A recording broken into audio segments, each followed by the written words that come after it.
রাখেননি কেন? উনি তো সব আমি সেটাই বলছি, আপনি রাখেননি কেন এবার? এখন দিবেন। আমি কাউন্টারে যেগুলো না আপনি যান, দিছি না আপনি ফোন করেন। মূল কাউন্টার, মাদার কাউন্টার এটা, অথচ উনি কোনো টিকিট রাখেনি। এটা যৌক্তিক না অযৌক্তিক? আপনি বলেন, আমি বলবো না। এটা আমি আপনাকে বলি না।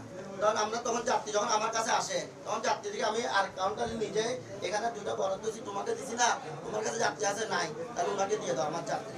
না আপনি এখানে মিনিমাম রাখতে হবে, এটা হচ্ছে কথা। না এখন দিবেন। আমি কাউন্টারে যেগুলো না আপনি যান, বরাদ্দ দিছি, না আপনি ফোন আমি করেন। সবাইকে দেখি, আপনি ফোন করেন, দেখি না, আপনি ফোন করেন, ফোন করে টিকিট ব্যবস্থা করে দেন। কাটছুট করেছে এখানে। টিকিট কাটছুট করেছে, টিকিট যে তার হাতে রাখে নাই, সবগুলি টিকিট বিভিন্ন কাউন্টারে দিয়ে দিয়েছে, অথচ এটা মাদার কাউন্টার। Mother counter. আমি আপনারা যে অপরাধ করতেছেন, আমি অপরাধটা দেখাই দিলাম আপনাদের। অন্যায় করতেছেন আপনারা এখানে বসে বসে। এখন আমাদের পক্ষে কি সম্ভব প্রত্যেকটা কাউন্টারে গিয়ে এই কাজটা করা? আপনাদের কি দায় দায়িত্ব আছে না নাই? তাহলে ঈদযাত্রায় যে মানুষ ভোগান্তির শিকার হচ্ছে, যে এটা যে আমাদের উদ্বেগ, এটা যে মানুষের জন্য কষ্টের, এটা তো সত্য। এখন দেখেন, আমি আপনাকে বলি, এটা কি ওনার আপাদ মস্তক, ওনার সিস্টেমটা ঠিক না। ওনার এখানে কারচুপির আশ্রয় নিয়েছে।